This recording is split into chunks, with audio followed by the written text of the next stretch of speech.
კოალიცია ქართული ოცნების ტყიბულის ახალგაზრდული ორგანიზაციის წარმომადგენლები ვაპროტესტებს იმ ფაქტს, რომ ქალაქში არ ფუნქციონირებს საცურაო აუზი.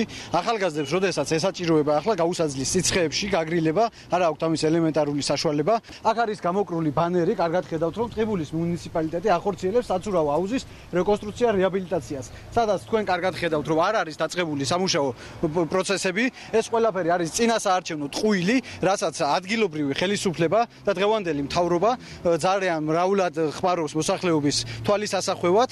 აბსოლუტურად გულგრილი არის დღევანდელი ხელისუფლება ამ ყველაფრის მიმართ და ძალიან ვთხოვთ, რომ მიაქციონ ახალგაზრდები სულიერ და ფიზიკურ აღზრდას ყურადღება და ამისთვის შექმნან ელემენტარული პირობები. ეს არანაირი წინასაარჩევნო ის არ არის, რა ქვია, დაპირება. ამიტომ ეგეთ გამოხდომებს და ეგეთ პროვოკაციულ რაღაცებს მივმართავ ამ ახალგაზრდებს დაანებონ თავი.